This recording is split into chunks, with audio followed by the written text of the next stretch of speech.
Hello friends, स्वागत है आप सभी का हमारे YouTube channel the study hub में। दोस्तों, आज की इस वीडियो में हम बाल विकास के महत्वपूर्ण प्रश्नों के बारे में चर्चा करेंगे।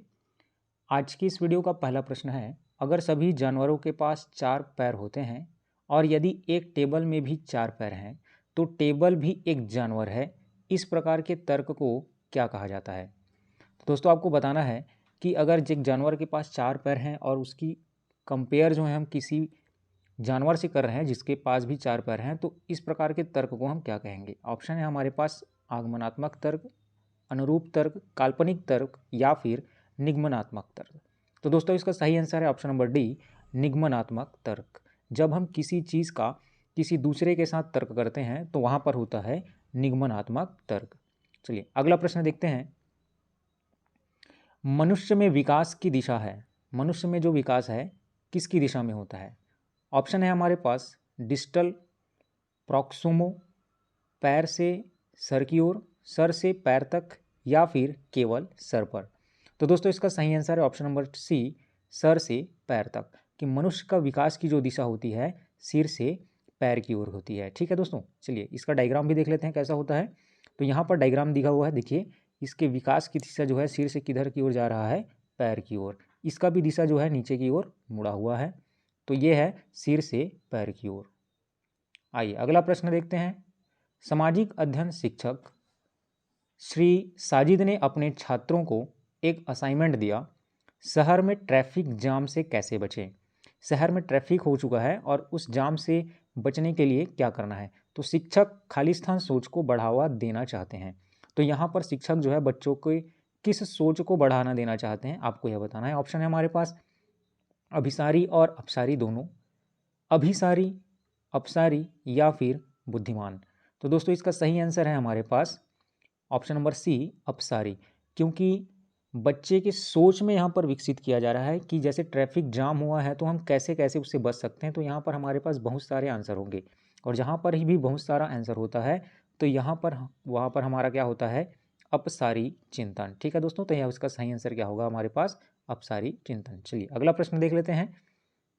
उसी से रिलेटेड यह भी सवाल है, अपसारी चिंतन परीक्षण क्या है? अपसारी चिंतन परीक्षण क्या है? अभी हमने बताया कि जहाँ पर एक से ज़्यादा आंसर आते हैं वहाँ पर क्या होता है? अपसारी चिंतन परीक्षण होता है। तो चलिए यहाँ पर ऑप्शन क्या क्या दिया हुआ है? बुद्धि, किसी व्यक्ति की विशिष्टता, एकल सही उत्तर या फिर मेमोरी। तो दोस्तों यहाँ पर करेक्ट आंसर होगा हमारा ऑप्शन नंबर बी, किसी व्यक्ति की विशिष्टता। किसी व्यक्ति की विशिष्टता जो है क्या होता है, हम बहुत सारे तरीके से उसको पहचान सकते हैं। तो ऑप्शन नंबर बी जो है हमारा क्या होगा? करेक्ट आंसर होगा।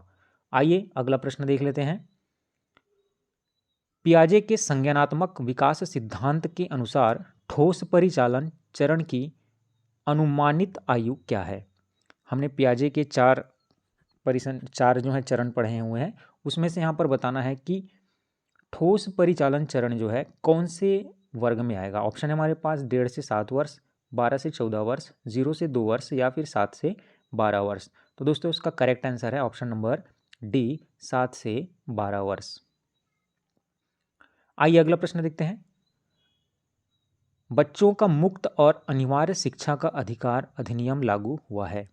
अब देखिए यहाँ पर 2 क्वेश्चन बन सकते हैं। पहला तो ये कि नियम कब बना है और दूसरा जो है कब लागू हुआ है।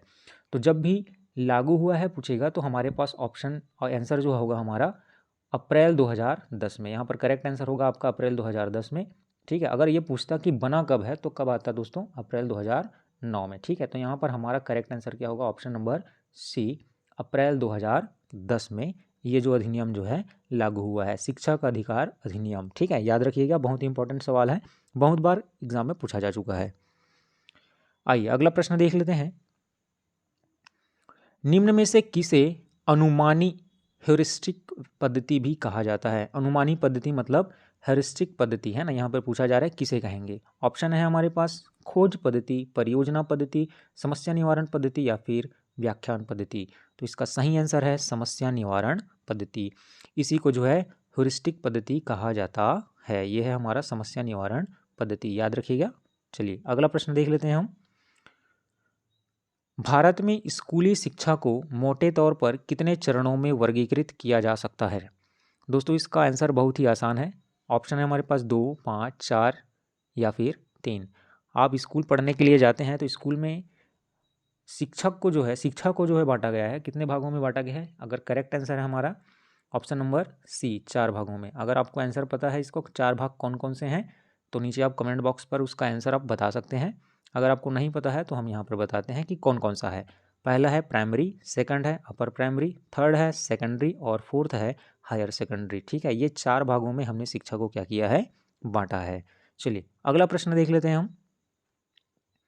शून्य पाठ्यक्रम क्या है? ऑप्शन है हमारे पास पाठ्यक्रम जिसे शून्य उद्देश्य हो, पाठ्यक्रम जो छात्र नहीं सीखते हैं, पाठ्यक्रम जो शून्य विधियों का उपयोग करता है, या फिर ऑप्शन डी पाठ्यक्रम जो शिक्षक नहीं सिखाते हैं। तो इसका करेक्ट आंसर है वह पाठ्यक्रम जो शिक्षक नहीं सिखाता है। किस में आता है? शून्य पाठ्यक्रम में आता है। मतलब वह चीज़ें जो है पाठ्यक्रम में शामिल नहीं हैं, लेकिन फिर भी टीचर क्या कर रहा है? बच्चों को सिखा रहा है, तो वो किस में आएगा? शून्य पाठ्यक्रम में शामिल हो जाएगा। आइए अगला क्वेश्चन देखते हैं हम। पाठ्यक्रम के निर्धारक क्या हैं? पाठ्यक्रम में जब बनाया जाता है तो उस समय क्या क्या चीज़ें जो है निर्धारित की जाती हैं? ऑप्शन हमारे पास उद्देश्य पद्धति मूल्यांकन, सेकंड है बुनियादी ज़रूरतें, सामाजिक पहलू, सांस्कृतिक कारक, या फिर संरचना विकास कार्यान्वयन, व्यक्तिगत ध्यान और सामाजिक ज़रूरतें। तो दोस्तों यहाँ पर ऑप्शन नंबर बी जो है हमारा करेक्ट आंसर है कि जब पाठ्यक्रम का निर्धारण किया जाता है तो बुनियादी ज़रूरतें, सामाजिक पहलू और सांस्कृतिक कारक, इन 3 चीज़ों को जो है ध्यान में रखा जाता है। तो यहाँ पर ऑप्शन नंबर बी जो है हमारा कैसा होगा? करेक्ट आंसर हो जाएगा। ठीक है, ऑप्शन नंबर बी जो है करेक्ट आंसर है। आइए अगला प्रश्न देखते हैं। सीखने के समूह की अर्धस्थायी अनुपस्थिति सीखने की प्रक्रिया की पूरी अवधि में होती है, ताकि लोगों को आमतौर पर व्यक्तियों के रूप में पढ़ाया जाता है ना। यहाँ पर बोला बताया जा रहा है कि जो सिखाया जाता है उसमें अर्धस्थायी अनुपस्थिति सीखने की प्रक्रिया में होती है, और अवधि लोगों को जो है व्यक्तिगत रूप से पढ़ाया जाता है, ना कि समूह में, है ना। तो ये जो है कभी कभार मिलने की संभावना खाली स्थान की मुख्य विशेषता है। ये जो है शिक्षा पद्धति की, कौन सी शिक्षा पद्धति की विशेषता है ये हमको बताना है, जिसमें व्यक्तियों को समूह में ना पढ़ाकर व्यक्तिगत रूप से पढ़ाया जाता है। ऑप्शन है हमारे पास वेब आधारित शिक्षा, ऑनलाइन शिक्षा, वर्चुअल लर्निंग, या फिर मुक्त और दूरस्थ शिक्षा। तो इसका ऑप्शन नंबर डी जो है हमारा करेक्ट आंसर है, मुक्त और दूरस्थ शिक्षा। मुक्त और दूरस्थ शिक्षा में वैसे ऐसी शिक्षा पद्धति है जहाँ पर व्यक्तियों तक शिक्षा नहीं पहुँच पाती, और वहाँ पर जाकर व्यक्तिगत रूप से उनको क्या किया जाता है? सिखाया जाता है। चलिए अगला प्रश्न देखते हैं हम। गणित पहेली को हल करने के लिए बच्चे निम्न में से किन विधियों का उपयोग करता है? अब जो गणित की पहेलियां हैं उनको हल करने के लिए बच्चे जो हैं कौन सी विधि का उपयोग में लाता है? तो ऑप्शन है हमारे पास अनुकूलन विधि, शास्त्रीय अनुकूलन विधि, सक्रिय अनुकूलन विधि, या फिर परीक्षण और त्रुटि विधि। तो दोस्तों इसका ऑप्शन नंबर डी जो है हमारा करेक्ट आंसर है, परीक्षण और त्रुटि विधि। क्योंकि गणित का पहेली है ना, और उसे सॉल्व करने के लिए परीक्षण करना ही पड़ेगा, और परीक्षण में क्या होगा? त्रुटियां भी शामिल हैं। तो ऑप्शन नंबर डी जो हमारा क्या हो जाएगा? करेक्ट आंसर हो जाएगा, परीक्षण और त्रुटि विधि। चलिए अगला प्रश्न देख लेते हैं हम। शैक्षिक अवसरों का समानीकरण, प्रतिभा की पहचान, कार्य अनुभव और राष्ट्रीय सेवा और विज्ञान शिक्षा और अनुसंधान द्वारा दी गई सिफारिशें हैं। देखिए क्या क्या बोला है? शैक्षिक अवसरों का समानीकरण मतलब सभी को समान अवसर देना, प्रतिभा का पहचान करना, कार्य अनुभव देना, और राष्ट्रीय सेवा, और साथ में विज्ञान और शिक्षा अनुसंधान, है ना। विज्ञान शिक्षा अनुसंधान को क्या करना है? सभी तक पहुंचाना है। ये सिफारिश किसने की है?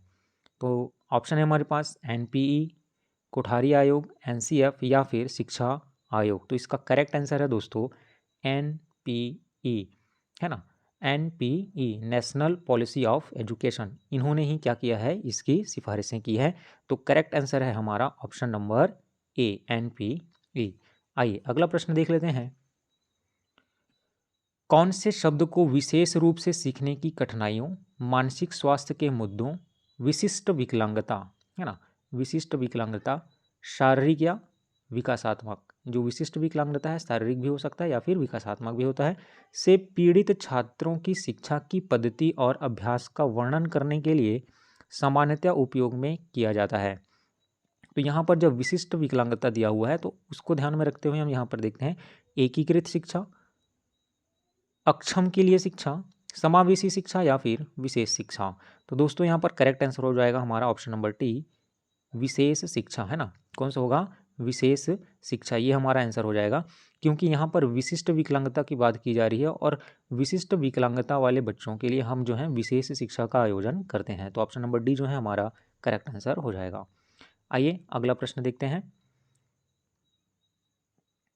सामाजिक पाठ्यक्रम का मुख्य उद्देश्य क्या है ना। सामाजिक पाठ्यक्रम जो है हमारा, उसका मुख्य उद्देश्य क्या होगा? ऑप्शन है हमारे पास छात्रों के बीच समाजीकरण करना, सामाजिक जरूरतों को पूरी करना, समाज में बदलाव लाना या फिर सामाजिक विज्ञान सिखाना। तो इसका करेक्ट आंसर होगा छात्रों के बीच समाजीकरण। ऑप्शन नंबर ए जो है हमारा क्या होगा? करेक्ट आंसर हो जाएगा कि सामाजिक पाठ्यक्रम का मुख्य उद्देश्य है कि हम छात्रों के बीच समाजीकरण का क्या कर सकें?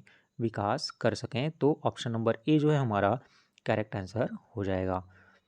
तो दोस्तों आपको यह वीडियो कैसा लगा हमें कमेंट बॉक्स पर ज़रूर बताइएगा। यदि वीडियो पसंद आया है तो लाइक करना बिल्कुल भी ना भूलिएगा, है ना। अगर अभी आप हमारे चैनल पर नए हैं तो चैनल को सब्सक्राइब करना बिल्कुल भी मत भूलिएगा और साथ ही बेल आइकॉन को भी क्लिक कर दीजिएगा, ताकि हमारे द्वारा उपयोग में जब भी हम नया वीडियो अपलोड करें तो उसकी जानकारी आपको तुरंत मिल जाए। तो दोस्तों मिलते हैं नए वीडियो में, तब तक के लिए जय हिंद।